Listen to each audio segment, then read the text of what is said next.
우리 성도님들께서는 부족함이나 약점이 없는 완벽한 사람을 혹시 본 적 있으십니까? 제가 신대원 다닐 때에 하나님의 말씀에 스스로 크게 감화를 받아서 나는 결코 말실수를 하지 않는다는 그런 목사님을 한 번 뵌 적이 있습니다. 그 목사님과 만나서 대화를 하는데 제가 웃음이 나와서 간신히 참았던 기억이 있습니다. 그분과 약 30분 정도 대화를 하면서 들은 말이 네 하는 대답뿐이었습니다. 그분은 말 실수를 하면 안 된다는 강박에 자연스럽게 대화를 하지도 못하셨고 겨우 하는 이야기가 네 하는 대답뿐이었던 것이었습니다. 그 목사님을 보면서 참 사람이 이렇게 부족할 수 있구나, 완전할 수 없구나 하는 생각을 또 한 번 하게 되었습니다. 그렇다면 우리는 완전한 사람일까요?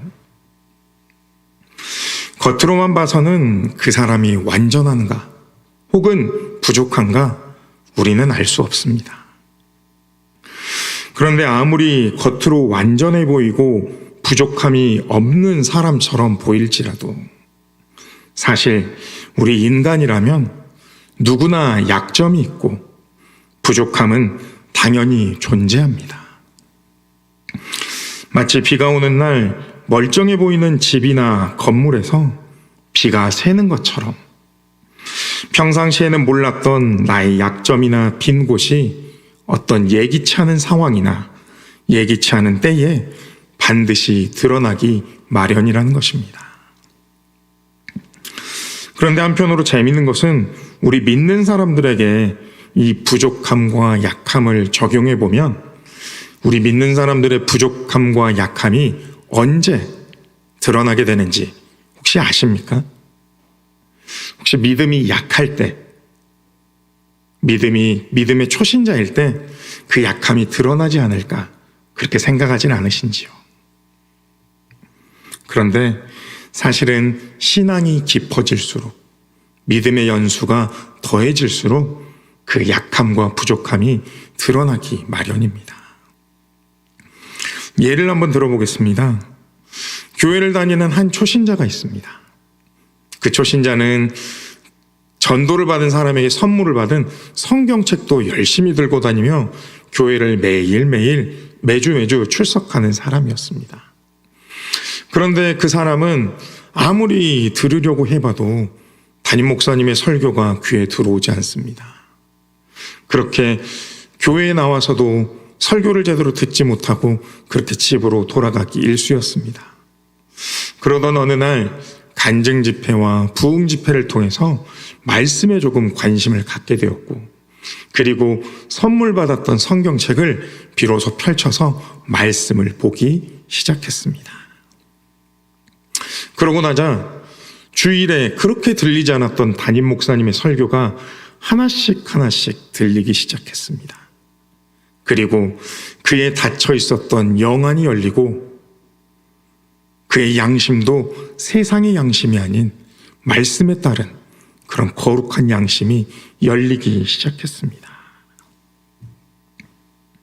그 순간 그는 자신의 약함과 부족함이 보이기 시작합니다. 자신의 인생에서 하나님과 그리고 주님에게 가장 가까이 나아가고 있다고 하는 그 순간에, 그렇게 은혜 받은 순간에 비로소 자신의 약함, 모든 죄악과 행함, 그리고 한 번도 고백하거나 생각해 본 적이 없었던 내가 죄인이구나 라는 사실을 깨닫게 됩니다. 그렇게 믿음이 더해질수록, 말씀에 가까워질수록, 하나님과 관계가 더해질수록 우리 믿는 사람들은 약함과 부족함이 더욱더 드러나 보이는 것입니다. 히브리서 4장 13절 말씀 보시겠습니다. 지으신 것이 하나도 그 앞에 나타나지 않음이 없고 우리의 결산을 받으실 이의 눈앞에 만물이 벌거벗은 것 같이 드러나느니라. 이 말씀은 우리의 숨기고 싶고 감추고 싶었던 모든 것들이 벌거벗은 것 같이 드러나는 때를 이야기하고 있습니다. 이 사도 바울의 이야기처럼 우리가 하나님 앞에 나아갈 때, 그 앞에 섰을 때 우리의 모든 것이 벌거벗은 것 같이 드러나게 되며 우리가 알든지 모르든지 혹은 숨기고 싶었던 그 약함과 부족함들까지 모두 드러나게 된다는 뜻을 의미합니다. 그런데 하나님께서는 그런 우리를 이미 알고 계셨습니다. 심지어 그렇게 나의 약함과 두려움들이 드러날, 그렇게 홀로 남겨져 있을 우리를 불쌍히 여겨주셨습니다. 그래서 그의 독생자 아들이신 예수님을 예비하셨습니다. 우리가 그렇게 하나님 앞에서 모든 것이 드러나는 순간, 그 순간에 우리가 외롭고 누구도 찾지 못하고 의지하지 못할 곳이 있을까 봐 예수님을 이 땅에 보내주시어 주님을 의지하고 붙잡게 하셨던 것입니다. 그리고 예수님께서는 그렇게 우리가 우리의 수치를 깨닫기 훨씬 이전부터 우리를 위해 수많은 것들을 채우고 감당해주고 계셨습니다. 그 예수님께서 우리를 위해 행하셨던 그 수많은 일들 중에서 오늘은 대제사장 되신 예수님의 일을 조금 더 깊게 살펴보고자 합니다. 이미 우리 새벽기도 시간에 담임 목사님을 통해서 이 대제사장에 대한 그 내용들을 많이 살펴보았지만 간단하게 또 대제사장이 어떤 일을 하는 사람인지 살펴보고 말씀을 이어가도록 하겠습니다. 성전의 제사에서 가장 중요한 것은 바로 하나님과 사람 간의 관계이며 또 그 관계의 회복을 위해서 그 직분을 수행하는 중재자들의 역할이라 할 것입니다. 그 관계의 회복을 위한 중재자의 직분을 수행하는 이들이 바로 제사장들과 가문으로는 레위 사람들입니다. 그리고 그들이 이 귀한 사역, 이 하나님의 허락하신 귀한 사역의 정점으로 두고 있는 것이 바로 대제사장의 역할입니다. 모두가 하나님의 택하심에 따라 각자의 일들을 감당하고 수행하는 것은 참으로 중요한 일입니다. 그런데도 그 중에서 대제사장의 사역이 가장 정점이라 설명드린 까닭은 대제사장은 영적 공동체의 모든 죄를 짊어지고 하나님과 가장 가까운 곳에서 제사를 드리고 또한 그 가장 가까운 곳에서 그 모든 죄에 대한 중재의 기도를 하나님께 드리는 역할을 하고 있기 때문입니다. 바로 이 대제사장의 역할을 우리 예수님께서 맡아주셨습니다. 그리고 예수님께서는 우리의 모든 죄를 짊어지고 하나님 앞에 나아가 간구하십니다. 그리고 하나님의 우편에서 우리의 죄에 대한 해결뿐만이 아니라 하나님과 우리 모두가 만족할 수 있는 그 관계가 회복될 수 있는 진정한 중재자의 역할을 해주고 계십니다.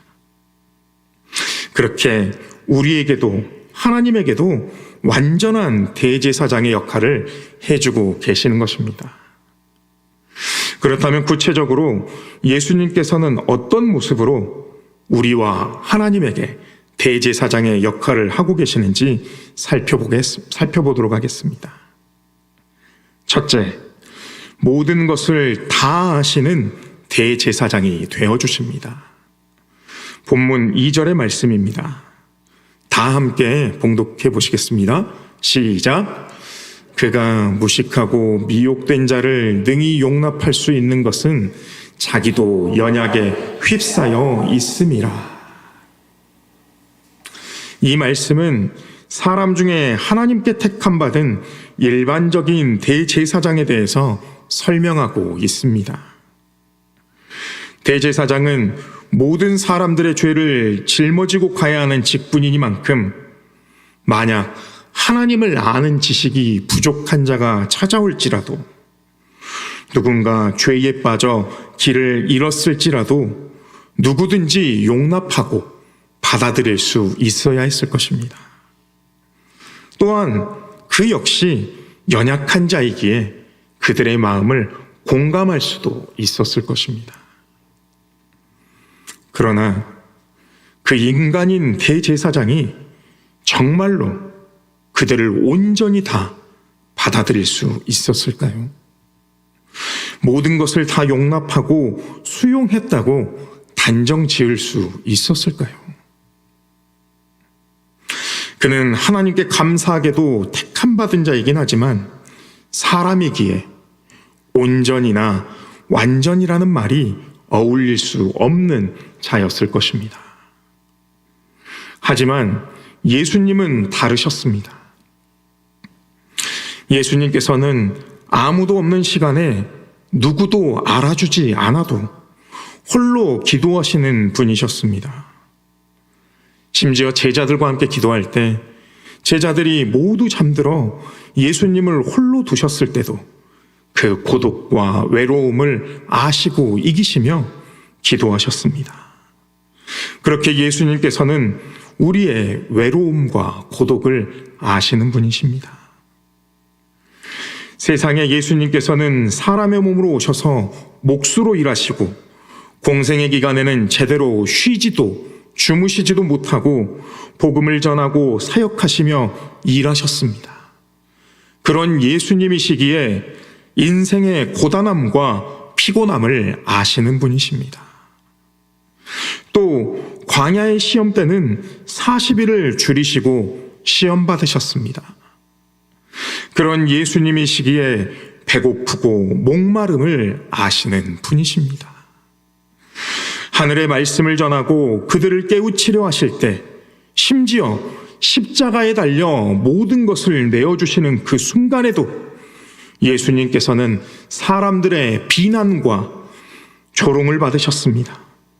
그런 예수님이시기에 말의 상처, 비웃음의 쓰라림을 아시는 분이십니다. 그렇게 예수님께서는 우리 인간들은 도저히 감당할 수도 없고 끝까지 참아낼 수도 없는 일들을 사람의 몸으로 모두 감당하시고 끝까지 겪으시고 결국 이겨내신 분이십니다. 로마서 8장 34절 말씀 보시겠습니다. 누가 정죄하리요? 죽으실 뿐 아니라 다시 살아나신 이는 그리스도 예수시니 그는 하나님 우편에 계신 자요 우리를 위하여 간구하시는 자시니라. 그렇게 우리의 모든 것을 겪으시고 다 아시는 예수님은 우리를 정죄하지 않으시고 오히려 우리를 위해 죽으시고 다시 살아나셔서 온전히 우리를 용납하여 주시는 대제사장이 되어 주셨습니다. 그리고 지금 이 시간도 우리의 무지함을 성령으로 깨우게 하시고 우리의 미혹으로 인한 죄 행함도 하나님 우편에 앉으사 우리의 대제사장이 되어 중재하고 기도해주고 계십니다. 그렇게 예수님은 모든 것을 다 하시고 용납하시며 우리의 대제사장으로 머물러 주십니다. 둘째, 예수님께서는 온전한 대제사장이 되어 주십니다. 우리는 이렇게 생각할 수 있습니다. 단순하게 예수님께서는 하나님의 아들이시니 당연히 온전하지 않겠느냐 이렇게 생각할 수 있습니다.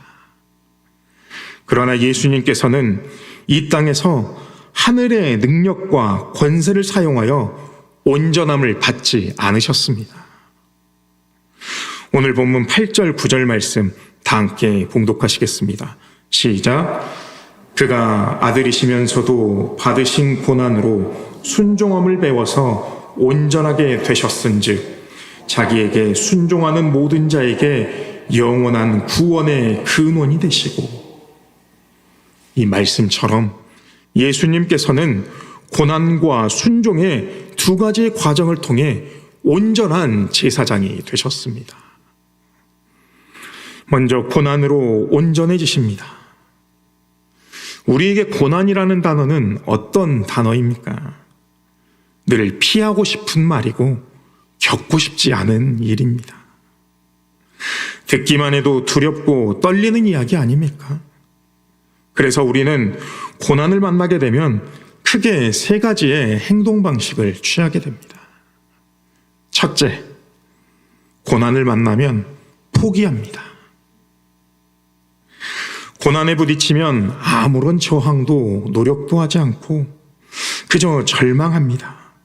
그렇게 주저앉아서 일어나지 못하게 됩니다. 그 말 그대로 그 사람에게는 고난이 고난입니다.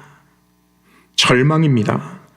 회복할 수 없는 시련이며 그 시간이 지나도 그것이 트라우마로 남아 앞으로 그의 인생에서도 어떠한 좋은 영향을 주지 못하는 나쁜 영향으로만 남게 됩니다.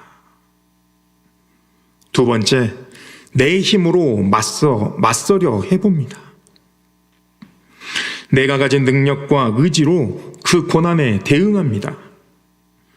그렇게 내 힘으로 그 고난을 견뎌내고 극복했을 때 그 경험은 내 인생의 훈장이 됩니다. 그러나 그것은 내가 이겨냈기에 내 스스로의 공의가 되고 나의 자랑이 되고 아집이 됩니다. 그 결과 내가 이겨낼 수 없는 고난이 닥치게 되면 처음부터 좌절했던 사람보다 더 큰 실망과 좌절을 경험하게 됩니다.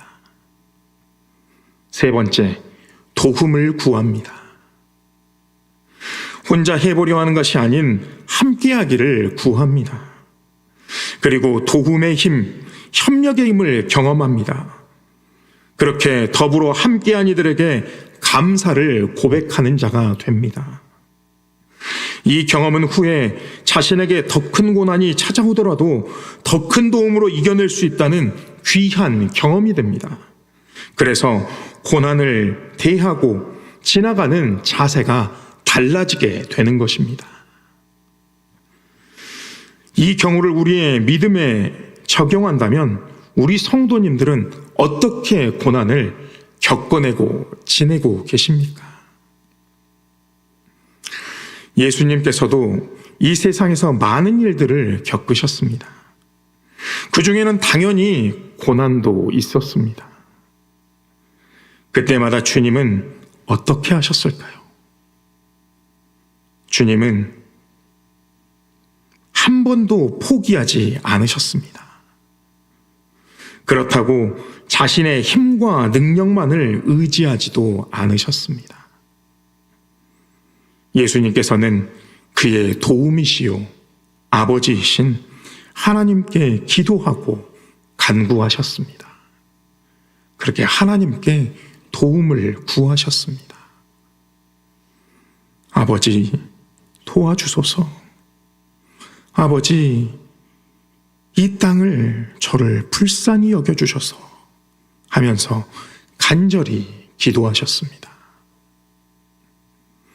그렇게 하나님께서는 예수님의 기도를 들으시고 주님의 기도와 노력에 하나님의 손을 더하시어 주님의 뜻 그리고 아버지의 뜻을 이루어 주셨습니다.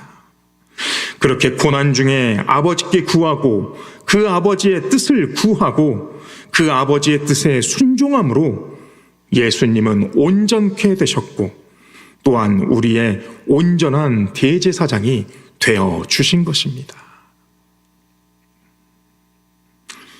제가 올해 3월부터 공부를 조금 더 하고 싶어서 대학원에 다니고 있습니다. 그런데 이번 주 수업 중에 제가 충격을 받은 일이 하나 있었습니다. 제가 지금 공부하는 분야가 북한과 그 주민들에 대한 것입니다. 그래서 자연스레 북한의 지하교회 성도들의 믿음 생활에 대해 듣고 알게 되었습니다. 그들이 믿음 생활을 한다는 것은 생명을 걸어야 하는 두려움의 연속이었습니다. 말씀을 듣기 위해서 몰래 모이고 찬송가 소리가 밖으로 들릴까 두꺼운 이불을 뒤집어 쓰고 조용히 입술로 읊조리고 마음을 놓고 주님을 부를 수도 크게 기도할 수도 없는 그들의 모습은 너무나도 안타깝고 마음이 아픈 일이었습니다. 그러나 제가 충격을 받은 것은 그들의 그 실상 때문이 아니었습니다. 북한 지하교회 성도들은 그들의 두려움과 약함을 감추지 않았습니다. 그들이 두려워하고 약한 것을 온전히 주님께 모두 다 드러내고 주님께 올려드리고 있었습니다. 그리고 그 모든 약함과 부족함을 예수님께서 책임지시고 인도하실 것이라는 믿음으로 나아가고 있었습니다. 그렇게 그들의 모든 어려움과 미혹과 약함을 대제사장 되신 예수님께 맡기고 의지하며 나아가는 그 모습에 저는 충격을 받았습니다. 오늘 제게도 또 이 자리에 있는 우리 성도님들에게도 어려움과 약함은 있을 것입니다.